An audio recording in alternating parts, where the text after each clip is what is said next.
dan budi pekerti. Sebelum kita mulai, kita berdoa supaya Allah memberikan kita pemahaman.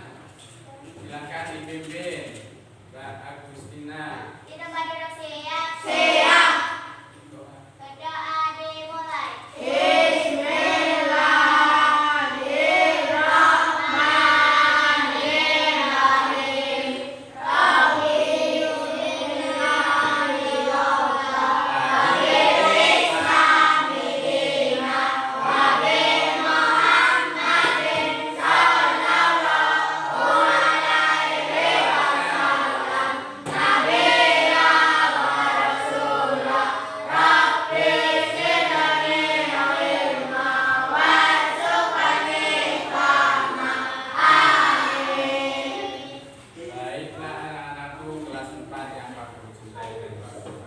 Setelah doa kita bersama-sama menyanyikan lagu Garuda. Silakan berdiri.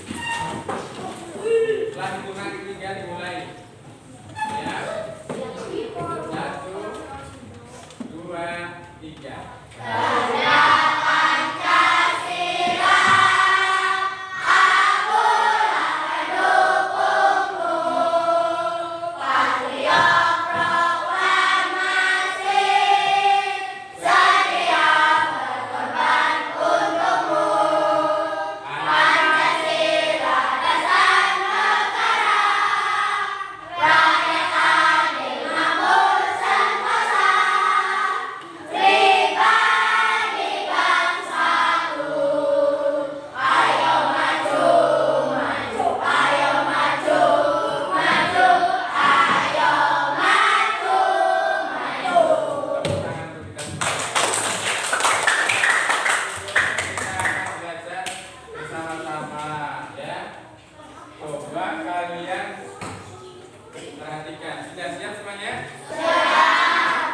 Sudah makan siang? Sudah. Ya. Sehat semuanya ya? Sehat. Sebelum dilanjutkan, kamu akan absen terlebih dahulu. Akan absen terlebih dahulu. Kalian di antaranya ada yang berangkat, ada yang tidak, ya. Pak Guru absen terlebih dahulu. Abah Asar, Agustina Fitrian, Bintang Molis, Putri, Devino, Dian Rizky, Dias Aji, Ivanova, Dias Aldi, Prasna, Fikri Auyana, Hanun Raufifa, Intan Oktavian Putri, Kanaya, Krisna Setiaji, Muhammad Doni, Anda, Niko Pratama, Putra Pambudi, tidak hadir, Irin Sulisyaningsih, Rizky Aulianisya, Salis Mudayani, Salim Fajihan, Safero Firdaus, Baka Hadiansyah. Nah, ini semuanya hampir berangkat ya. Kita mulai ya anak. Baik, coba kalian masih ingat apa tidak pelajaran kita kemarin? Masih. Yang tidak ingat pelajaran kemarin siapa? Iya, Mbak Jihan. Iya, pintar sekali. Tepuk tangan untuk Mbak Jihan.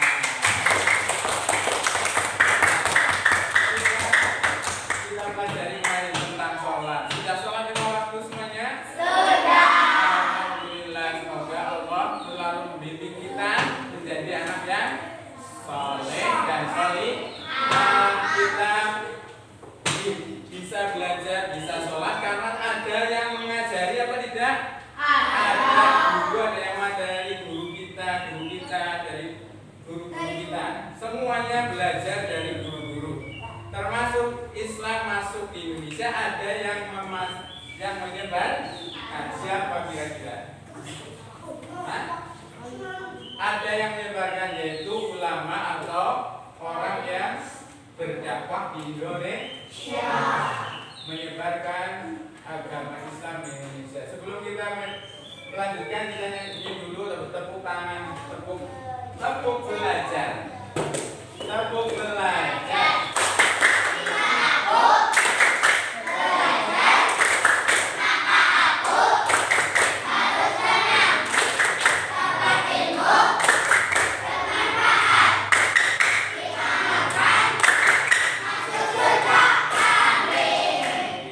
Terima kasih. Semoga kalian bisa bahagia walaupun dalam keadaan seperti ini. Mengapa harus belajar, Bapak?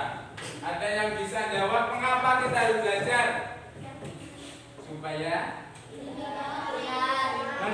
memiliki ilmu, supaya berilmu sehingga menjadi orang yang berguna, menjadi orang yang pintar. Terus Allah juga mengajarkan, menyuruh kita untuk berilmu karena Allah akan mengangkat derajat orang yang berilmu. Kalau orang yang bodoh nggak diangkat derajatnya, yang berilmu lah yang diangkat derajatnya. Seperti presiden, kalau nggak berilmu tidak akan jadi presiden, tidak jadi bupati kalau tidak punya ilmu.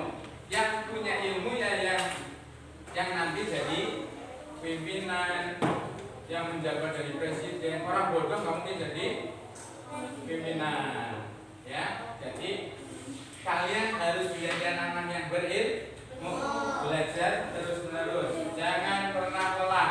Selanjutnya, sebelum pelajaran, menyampaikan dulu, menjelaskan kalian setelah belajar, ya, setelah berdiskusi, kerja kelompok, tanya jawab, kamu diharapkan bisa menjelaskan pengertian wali songo dengan percaya diri, PD.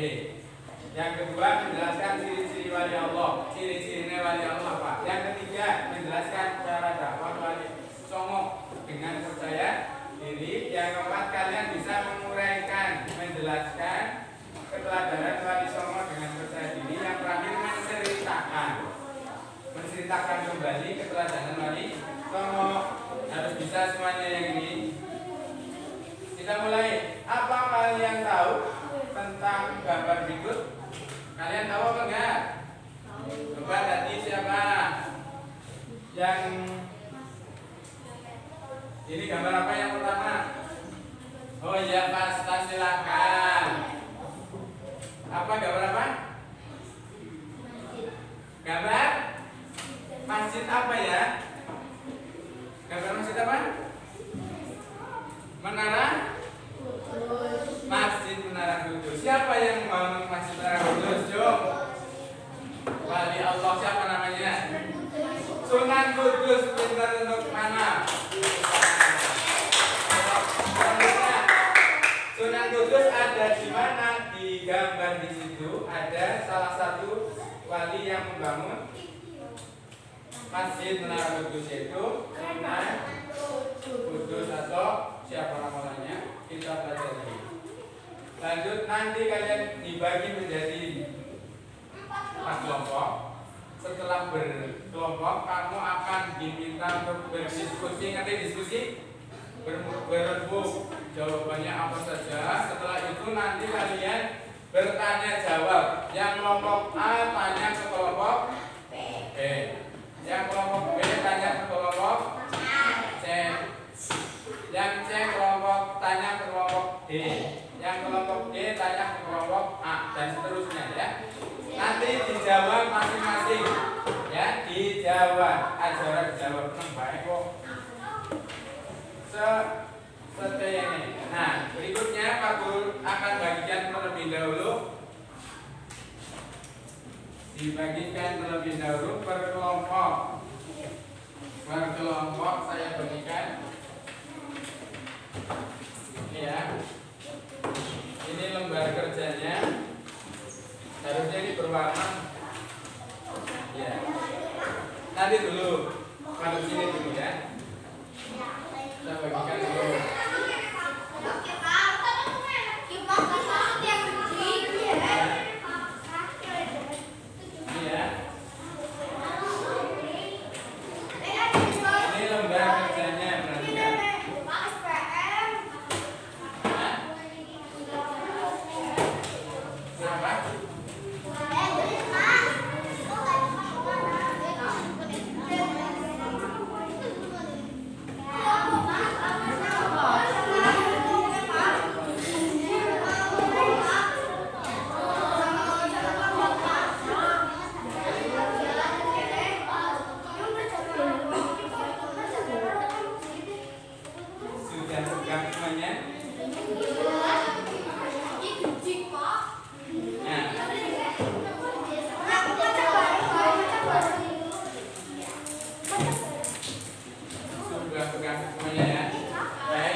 wajib beliau mereka adalah orang yang melakukan hal yang sunnah, terus meninggalkan yang makruh. Yang makruh ditinggalkan, yang sunnah juga dikerjakan. Terus di dalam Al-Quran surat Yunus ayat 62-63 dijelaskan. Baca, siapa yang bisa baca? Ayo, ada yang bisa baca? Mari baca. A'udzu billahi minasy syaithanir rajim. Bismillahirrahmanirrahim. Ala inna awliya Allahi la khaufun 'alaihim wa la hum yahzanun. Alladzina amanu wa kanu yattaqun. Artinya, barang baca, coba Mbak Fitri dibaca. Artinya, ingatlah kepada Allah tidak ada rasa takut pada mereka dan tidak bersedih hati, yaitu orang-orang yang beriman dan senantiasa bertakwa. Jadi di sini ada pengertian wali Allah. Apa arti wali Allah? Orang yang beriman dan bertakwa. Benar sekali. Terus ciri-cirinya bagaimana? Ciri-cirinya diantaranya ciri-cirinya adalah tidak takut dan tidak bersedih hati. Tidak takut dan tidak bersedih hati. Mari kita lanjutkan bersama. Nah, bagaimana keimanan dan ketakwaan wali Allah? Coba silakan baca yang dekat. Mbak Intan, baca yang seru. Keimanan yang dimiliki wali Allah tidak dicampuri oleh kesyirikan. Mereka tidak mengakui kekuatan Lain misalnya keris, tombak, senapan, dan lain-lain yang merupakan perbuatan syirik. Allah Subhanahu wa taala berfirman. Aku bacakan. A'udzu billahi minasyaitonir rajim. Fariqan hada wa fariqan 'alaihim dhalalah. Innahum ittakhadhu syayatina awliya'a min dunillahi wa yahsabuna annahum muhtadun. Artinya, sebagian manusia ada yang mendapat hidayah, sementara sebagian yang lainnya disesatkan. Ada yang dapat hidayah, ada yang disesatkan. Karena mereka sesungguhnya telah menjadikan setan-setan sebagai wali selain Allah. Jadi mereka ada yang disesatkan, ada yang diberi hidayah. Karena mereka sebagian ada yang menjadikan setan-setan sebagai wali selain Allah. Sementara mereka mengira bahwa mereka mendapatkan hidayah. Jadi mereka yang menganggap setan-setan sebagai wali itu mengira itu adalah hidayah dari Allah.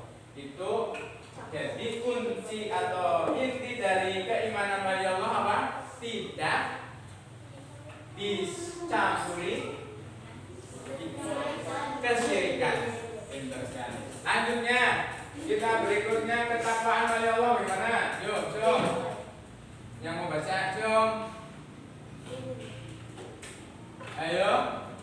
Yang mau baca silahkan. Bintang, ya bintang. Keimanan wali Allah. Ketakwaan. Ketakwaan wali Allah. Keimanan para wali Allah tidak sekadar pengakuan, tetapi keimanan mereka menghasilkan ketakwaan mereka melakukan apa yang diperintahkan. Terus oleh Allah dan menjauhi apa yang dilarangnya. Terus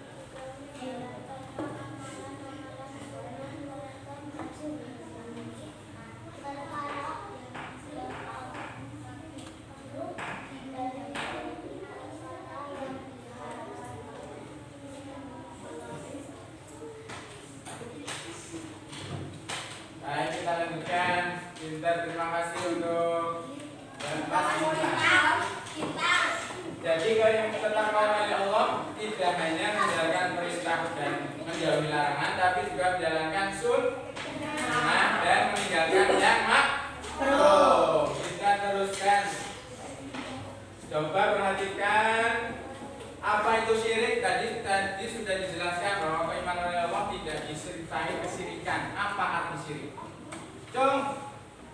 Apa arti syirik? Syirik artinya menyembah selain Allah. Pintar. Nah, kita sebutkan contoh-contoh perbuatan syirik. Jom.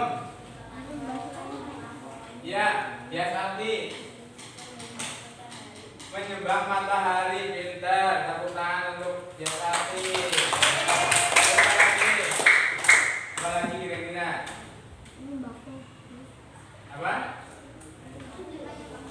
Yang seru soalnya kan menyembah patung. Pintar. Lanjutnya perbuatan syirik berikutnya menyembah pohon. Nah, selanjutnya adalah perbuatan apa itu? Perbuatan maksiat. Berikutnya adalah perbuatan maksiat. Apa perbuatan maksiat? Yaitu perbuatan yang melanggar perintah Allah dan larangan Allah. Contohnya, coba sebutkan perempuan. Coba yang mau menyebutkan contoh perbuatan yang menunjukkan maksiat. Apa? Bertengkar. Pinter. Bajingan. Tepuk tangan. Lanjutnya, kira-kira apa lagi? Perbuatan maksiat.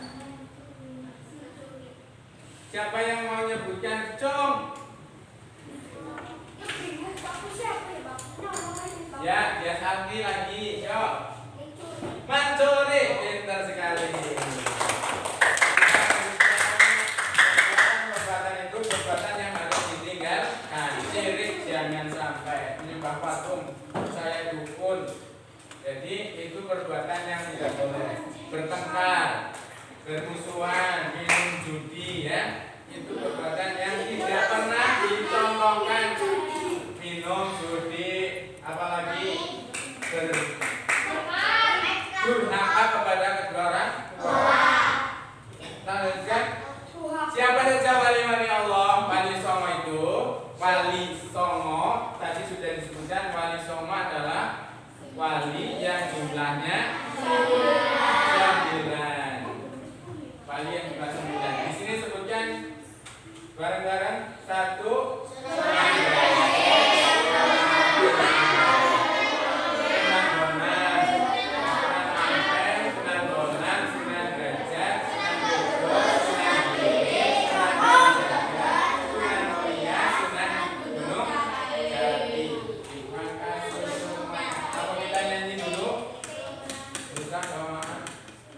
Kita nyanyi lagu apa? Wali Allah. 1, 2, 3.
Silahkan simak video berikut ini, kamu perhatikan baik-baik.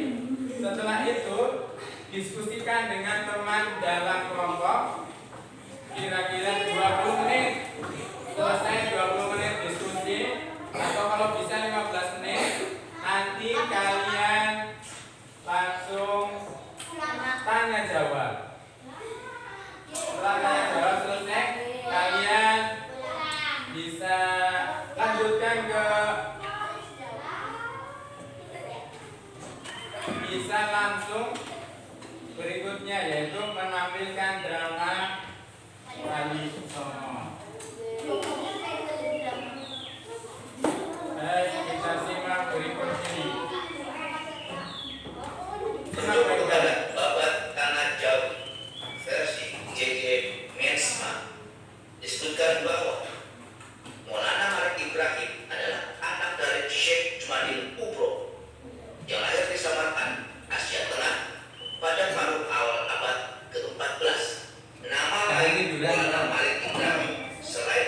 Gresik adalah Syekh Maghribi dan Mahdum Ibrahim Al-Samarqandi. Orang Jawa menyebutnya Asnorophoni. Maulana Malik Ibrahim disebut-sebut sebagai wali pertama yang menyebarkan agama Islam di tanah Jawa, sehingga dikenal sebagai wali senior di antara para wali songo lainnya. Sebelum berdakwah ke tanah Jawa, Maulana Malik Ibrahim bermukim di Campak selama 13 tahun. Beliau menikahi putri raja yang memberinya 2 putra, yaitu Raden Rahmat atau Sunan Ampel dan Syekh Ali Murtado atau Raden Santri. Setelah cukup menjalankan misi dakwah di negeri itu, Maulana Malik Ibrahim hijrah ke Pulau Jawa dan meninggalkan keluarganya. Beliau menyebarkan Islam, dimulai dengan mendirikan masjid di desa Pasucinan, Suci, Manyar. Sejak kecil, Maulana Malik Ibrahim tergolong anak cerdas dan alim serta berwatak mulia. Sesudah mendapat pendidikan agama dari ayahnya, maka pada abad ke-13 Masehi atau tahun 801 Hijriah, Maulana Malik Ibrahim ditugaskan ayahnya untuk menjalankan dakwah Islam ke Asia Tenggara. Dengan perahu layar, Maulana Malik Ibrahim melintasi samudra luas demi mentaati perintah ayah, hingga akhirnya sampailah Maulana Malik Ibrahim di Pelabuhan Gresik. Saat itu, Pelabuhan Gresik merupakan salah satu pelabuhan yang cukup besar di Asia Tenggara, bahkan menjadi wadah penting bagi kerajaan Majapahit. Setelah mendarat di kota Gresik, Maulana Malik Ibrahim memilih tempat di sebuah desa bernama Leran. Di desa itulah pada tahun 801 Hijriah atau tahun 1392 Masehi, beliau mulai menjalankan dakwah Islam. Dalam waktu yang relatif singkat, keberadaan Maulana Malik Ibrahim dapat diterima masyarakat setempat. Bahkan beliau dijadikan juru damai ketika ada anggota masyarakat yang berselisih. Dalam berdakwah, Maulana Malik Ibrahim merangkul masyarakat bawah atau kasta yang disisihkan dalam komunitas Hindu dengan berperan sebagai tabib, mengobati masyarakat secara gratis. Nah, ini cara dakwah Wali Songo saat diantaranya dengan menjadi tabib. Selain itu, Sebagai tabib, beliau pernah diundang untuk mengobati istri raja yang berasal dari Campak atau Cempak. Beliau juga berdagang dengan membuka warung yang menyediakan kebutuhan pokok dengan harga murah. nah ini adalah cara dakwah Sunan Gresik adalah dengan cara apa? Berdagang membuka apa? Warung. Lanjut. Maulana Malik Ibrahim juga mengajarkan cara-cara baru bercocok tanam, upaya memperkenalkan Islam. Yang terakhir tadi, Dilakukan beliau cara dakwah terakhir yaitu dengan mengajarkan apa? Cara-cara bercocok, cara-cara bercocok tanam. Coba perhatikan yang sedang mengamati video, tolong jangan tahu, jangan main pukul-pukul meja. dengan cara Jangan tidak berontak secara tajam agama baik-baik. dan kepercayaan yang hidup dari penduduk asli, melainkan dengan memperlihatkan keindahan dan kebaikan yang diajarkan Islam. Berkat keramah tamahannya, banyak masyarakat yang tertarik masuk Islam. Nah, ini ya. Keberadaan Maulana Malik Ibrahim pun kian eksis. Ya, karena keteladanannya adalah ramah tamah itu sehingga mereka masuk. Kita lanjutkan.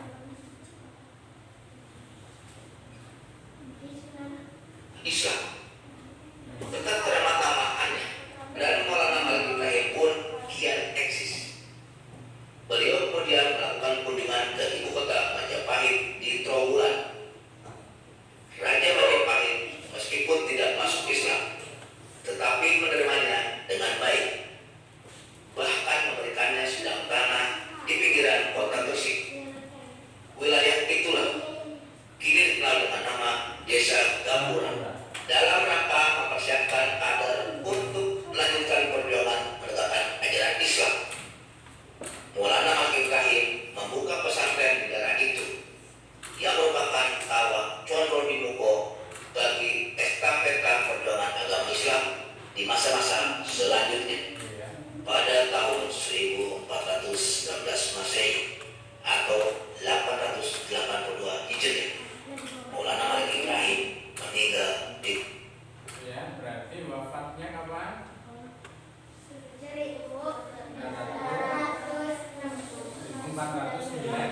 Masehi atau 882 Hijriah. Kita lanjutkan lagi. Berikutnya 882 Hijriah. Maulana Malik Ibrahim meninggal di Gresik. meninggalnya di mana? Di desa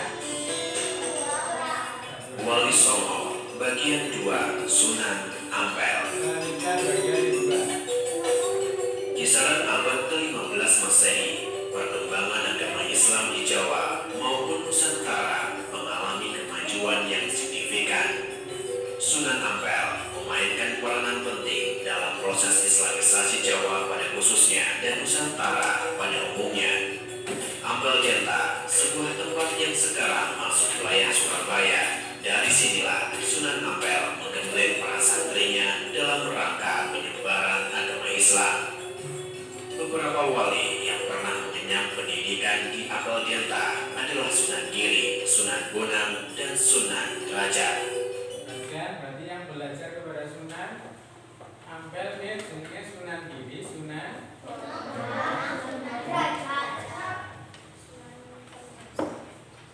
muridnya. Ampel Jenta juga menjadi tempat pendidikan bagi Raden Patah dan Raden Husein. Dua nama ini tercatat memiliki sumbangsi yang besar dalam penyebaran agama Islam di Jawa. Sunan Ampel memiliki nama asli Ali Rahmatullah. Dalam tradisi Jawa, Sunan Ampel juga dikenal sebagai Raden Rahmat. Beliau adalah putra dari Syekh Ibrahim dari kota Samarkand, Uzbekistan. Karena itulah ayah dari Raden Rahmat dikenal dengan nama Syekh Ibrahim As-Samarkandi. Samarkand. Dari Samarkand ya, lahirnya di Samarkand. Syekh Ibrahim merupakan tokoh penyebar agama Islam di negeri Campa. Sekarang negeri Campa berada di kawasan Kamboja. Penyebaran agama Islam di Campa sangat berhasil. Raja dan rakyat negeri Campa berbondong-bondong mengikuti ajaran Islam. Syekh Ibrahim kemudian menikah dengan salah satu putri Raja Campa. Dari pernikahan itulah lahir Ali Rahmatullah dan Ali Murtado. Negeri Campa memiliki hubungan diplomatik yang cukup erat dengan Majapahit. Majapahit sebagai negeri besar di Nusantara mulai kehilangan sebagian besar pengaruh dan kekuasaannya pada abad ke-15. Namun, ketika itu Majapahit masih memiliki hubungan diplomatik dengan berbagai negeri di kawasan Asia Tenggara. Salah satu putri Campa yang masih kerabat Raden Rahmat menikah dengan Prabu Brawijaya ke-5, pemimpin Majapahit. Pada tahun 1440 Masehi, sebuah rombongan berangkat dari Campa dengan tujuan Majapahit. Rombongan tersebut terdiri dari Syekh Ibrahim As-Samarkandi, Ali Murtado, Ali Rahmatullah, Abu Hurairah, putra Raja Campa, beserta sejumlah kerabat. Dalam perjalanan, rombongan dari Campa singgah ke Palembang. Palembang saat itu dipimpin oleh Arya Dama yang masih memiliki kekerabatan dengan keluarga Raja Majapahit. Syekh Ibrahim dan rombongan kemudian bertemu dengan Arya Damar. Sekitar 2 bulan Syekh Ibrahim dan rombongannya tinggal di Palembang. Dalam kurun waktu tersebut, Syekh Ibrahim berhasil membawa Arya Damar dan keluarganya menjadi Muslim. Setelah menjadi Muslim, Arya Damar mengubah namanya menjadi Arya Abdullah. Perjalanan Syekh Ibrahim dan rombongannya kemudian berlanjut ke Majapahit. Mereka mendarat di sebuah tempat yang bernama Gising di sebelah timur Tuban. Rombongan Syekh Ibrahim tidak merapat di Bandar Tuban. Keputusan tersebut diambil karena Bandar Tuban merupakan pelabuhan utama Majapahit. Mereka memilih berhati-hati. Selama di Gising, Syekh Ibrahim melakukan penyiaran agama Islam sekaligus menulis kitab. Sebuah kitab yang berjudul Usuli Nembis masih dipelajari oleh kalangan pesantren hingga sekarang. Syekh Ibrahim tidak lama berdakwah di Gising. Beliau meninggal sebelum sempat mendatangi kota Raja Majapahit. Sepeninggal Syekh Ibrahim, Ali Murtado, Ali Rahmatullah, dan Abu Hurairah berkunjung ke kota raja dengan menempuh perjalanan darat. Kedatangan mereka di kota raja disambut baik oleh Raja Majapahit. Terlebih lagi, mereka adalah saudara dari istri pemimpin tertinggi Majapahit. Saat itu, Majapahit dipimpin oleh Prabu Brawijaya kelima. Sementara itu, ketika rombongan Syekh Ibrahim As-Samarkandi berangkat ke Jawa, negeri Campa diruntuhkan oleh sebuah kerajaan dari Vietnam. Oleh karena itu, Prabu Brawijaya kelima menyarankan rombongan Syekh Ibrahim tidak kembali ke Campa, tetapi tetap tinggal di Majapahit. Prabu Brawijaya kemudian memberikan kehormatan kepada Ali Rahmatullah dan Ali Murtado. Ali Rahmatullah yang dikenal juga sebagai Raden Rahmat dianggap sebagai imam di Ampel Delta. Posisi inilah yang Nama aslinya Sunan Ampel, Raden Rahmat atau Ali Rahmat, Ali Rahmatullah itu putra dari buat beliau dikenal sebagai Sunan Ampel. Perjalanan dari kota Raja Majapahit menuju Ampel Delta, Raden Rahmat melewati beberapa tempat seperti Pari, Krian, Wonokromo, Kembang Kuning. Di tempat-tempat tersebut, Raden Rahmat juga menyebarkan agama Islam. Sesampainya di Ampel Delta, Raden Rahmat tidak hanya menjadi imam, tetapi juga mendirikan sebuah pesantren. ini cara Surabaya dakwah saat itu Sunan Ampel itu dipimpin cara mendirikan Dipati Arya Usura yang dikenal sudah memeluk Islam.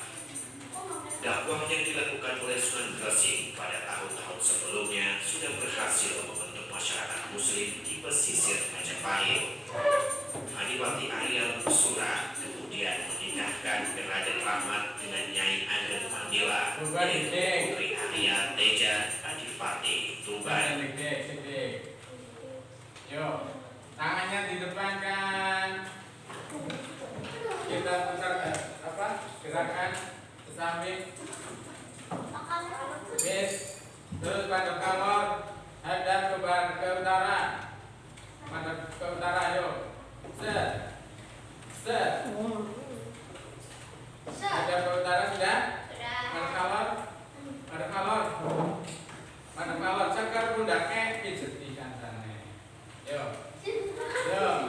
Semuanya.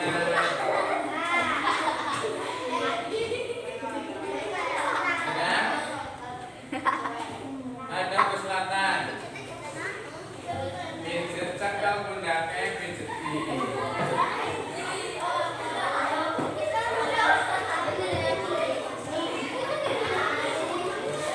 Selesai. Kita hadap ke sini lagi, kita lanjutkan.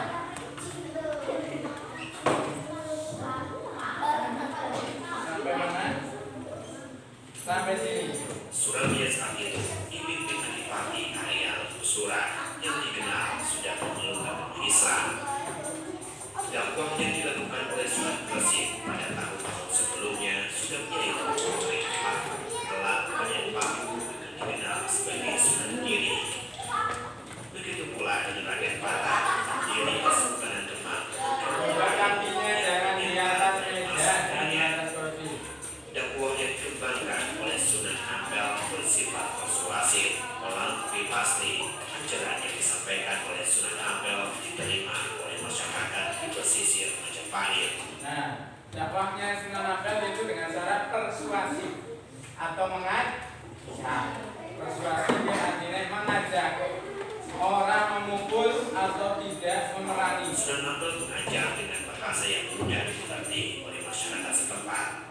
Salah satu ajaran beliau yang sangat terkenal adalah menimo atau tidak mau melakukan hal yang dilarang.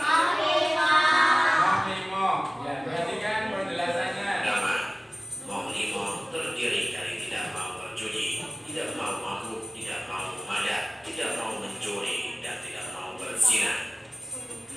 Dakwah Sunan Ampel tidak selalu diterima dengan baik. Suatu ketika Sunan Ampel mengutus dua santrinya, Khalifah Husain dan Syekh Ishaq ke Madura.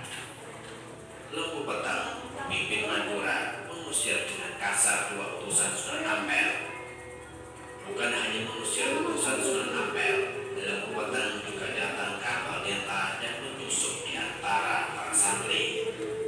Malam harinya, menjelang salat Isya, Lembu Weteng bersembunyi di tempat wudhu dengan keris terhunus. Lembu Weteng ini Ketika Sunan Ampel datang hendak berwudhu, Lembu Weteng segera mengucapkan kerisnya ke arah Sunan Ampel. Namun, usaha Lembu Weteng ternyata sia-sia. Situasi tersebut tidak membuat Sunan Ampel naik darah. Beliau justru memaafkan Lembu Weteng. Bahkan, Lembu Weteng akhirnya insyaf dan menerima ajaran yang disampaikan Sunan Ampel. Ini teladannya Sunan Ampel itu beliau orang yang pemaaf, tidak mudah marah, tidak dendam. Ketika Majapahit semakin rentan, Sunan Ampel merupakan salah satu ulama yang memperakasai berdirinya Kesultanan Demak. Raden Patah, pemimpin pertama Demak, merupakan santri sekaligus menantu Sunan Ampel. Demak tercatat sebagai suksesor Majapahit yang Hindu. Berdirinya Kesultanan Demak diikuti dengan pembangunan Masjid Agung Demak. Masjid yang masih kokoh berdiri hingga sekarang ini memiliki 4 tiang panjang. Masing-masing tiang panjang dibuat oleh 4 anggota Wali Songo. Ada 4 yang Tiang di panjang sebelah ya. tenggara dibuat oleh Sunan Ampel. Di sebelah barat laut dibuat oleh Sunan Bonang. Di sebelah timur laut dibuat oleh Sunan Kalijaga. Dan di barat daya dibuat oleh Sunan Gunung Jati. 4 pilar ini melambangkan 4 pilar dalam Islam, yaitu Al-Quran, hadis Nabi, ijma ulama, dan qiyas. Sunan Ampel dalam perjuangan dakwahnya telah menghasilkan perubahan penting dalam sosio-kultural masyarakat Nusantara. Struktur sosial masyarakat bergerak semakin setara seiring menguatnya peranan agama Islam. Setelah berdakwah sekian puluh tahun lamanya, Sunan Ampel tutup usia. Data-data sejarah menyebutkan tahun yang berbeda mengenai wafatnya Sunan Ampel. Dalam babat Gresik yang dikutip oleh Agus Sunyoto melalui Atlas Wali Songo, Sunan Ampel wafat pada tahun 1401 Saka atau tahun 1479. Ya, wafatnya Sunan Ampel pada tahun 1479 Masehi. Dalam Masehi, beliau dimakamkan di samping Masjid Agung Ampel.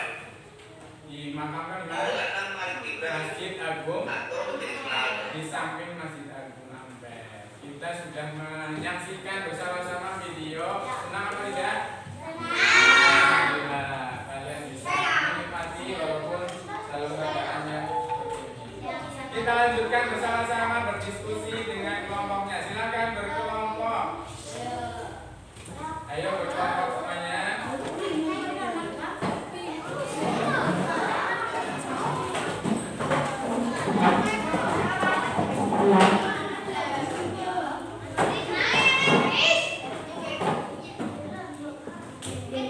Silakan ada di situ yang harus diisi bersama kelompoknya kalian. Bergabunglah dengan teman-teman yang sudah dikelompokkan.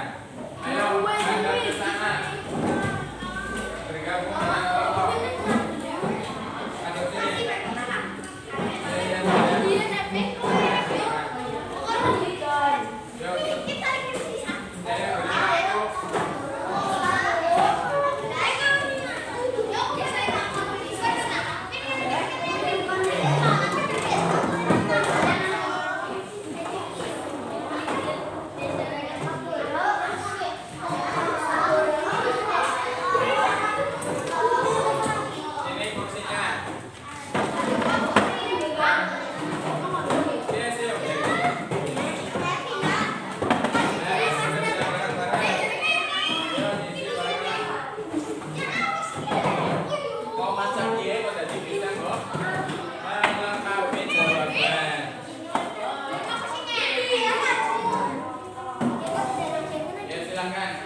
2 menit ya. Diberi waktu 2 menit.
Thank you.